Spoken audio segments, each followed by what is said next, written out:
Now, okay class, now, nandito na tayo sa Science 7, Quarter 2, Week 5. Pag-aaralan naman natin ngayon ang biotic and abiotic components of an ecosystem. Okay. So, ang two types of ecosystem natin ay living or non-living. Ecology. Ito ay isang branch ng science that deals with the study na nagdi-deals kasama na ang pag-aaral ng mga organismo at paano sila nag-interact. Kasama na rin ang mga environment na nakapaligid sa kanila. Okay. So, ito ay isang branch ng science na nagdi-deals ng pag-aaral ng organismo at paano sila nag-interact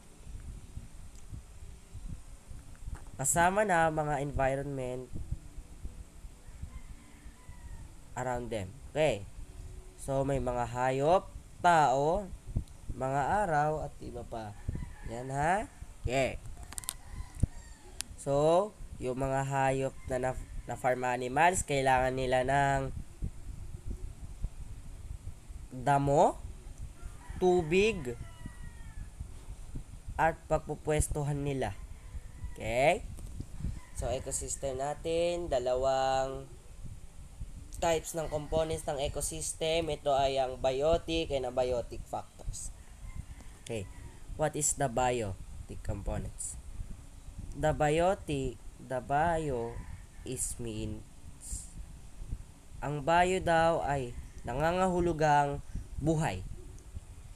Ang bio rin ay ang mga buhay na organismo katulad nating mga tao, katulad ng mga hayop, katulad ng mga puno.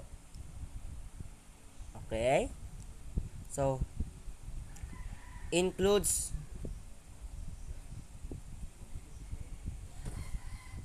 nag-i-includes ng lahat ng mga buhay na organismo na nahahanap sa ating ecosystem na mayroon tayo. Biotic components at tinatawag natin. Okay? So, producer, mga plants. Consumer, tayo mga tao. O yung mga hayop na nasa farm. Pwede rin namang nasa bahay. Okay, decomposer natin, mga bacteria, amoeba, paramecium, at iba pang decomposer. Biotic components at tinatawag natin sa lesson na mayroon. Okay, abiotic components. Ito po sinabi ko na kanina yung bio. Okay, A means without. Yung A daw ay nangangahulugang wala. Ang bio daw ay nangangahulugang buhay. Ayan, sinabi ko na kanina yan na ang abiotic daw ay walang buhay. Okay? So, ito daw ay isang non-living or hindi nabubuhay na components o ang mga physical at chemical na aspects ng isang ecosystem. Abiotic components na tinatawag natin sa lesson na mayroon tayo. Okay. So, ang abiotic components, ito ay, example natin dito, hangin, tubig, mga soil, o yung mga pantanim na ginagamit sa lupa para pampataba. Okay? Temperatura at ang ating araw o ang sunlight na tinatawag natin. Okay, abiotic components na tinatawag natin sa lesson na mayroon tayo. Okay. Abiotic components ay importanteng role sa survival ng mga buhay na organismo sa ating ecosystem. Okay, so quiz tayo. Okay, kung may naintindihan. 1. Which is considered abiotic factor in an ecosystem? A. sunlight. B, water. C, grass. D, temperature. 5, 4, 3, 2, 1. The answer is letter C, grass. Tignan nyo po Tignan nyo dito. Air, water, soil, temperature, sunlight. Ito po abiotic, sunlight, water, tas temperature. Wala dyan ng grass. Okay? So, 2. Which of these is an example of an abiotic factor? A, bacteria. B, soil. C, insects. D, plants. 5, 4, 3, 2, 1. The answer is letter B, soil. Kasi abiotic factor abiotic components. Soil, nakalagay. Ang tawag dyan sa soil ay abiotic kasi non-living nga Okay? Number 3. In a pond ecosystem, which of the following is a biotic component? A, fish. B, rocks. C, air. D, light. 5, 4, 3, 2, 1. The answer is A, fish. 4. What do we call all the living parts of an ecosystem, such as animals, plants, fungi, and microorganisms? A, abiotic components. B, biotic components. C, physical factors. D, geological factors. 5, 4, 3, 2, 1. Answer is apple, abiotic. Okay. Tignan natin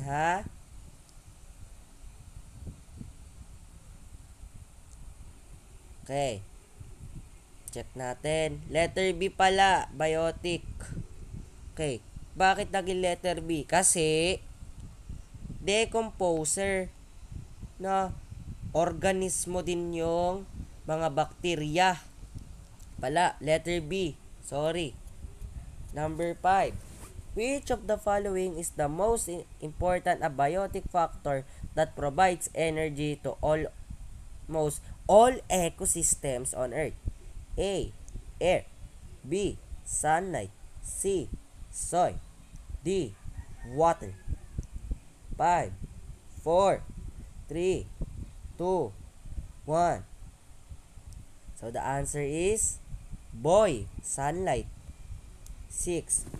A group of mushrooms growing on a fallen log is an example of which factor? A, abiotic. B, biotic. C, climatic. D, non-living. 5, 4, 3, 2, 1. The answer is B, biotic. Okay. 7. Why are abiotic factors important in an ecosystem? A, they make food for plants. B, they provide non-living support and conditions for life. C, they are predators in the food chain. D, they compete for resources. 5, 4, 3, 2, 1. The answer is letter B. They provide non-living support and conditions for life. 8. Which combinations shows only abiotic factors? A, bird, sunlight, water. B, tree, soil, temperature. C, rocks, temperature, air. D, fish, water, grass. 5, 4, 3, 2, 1.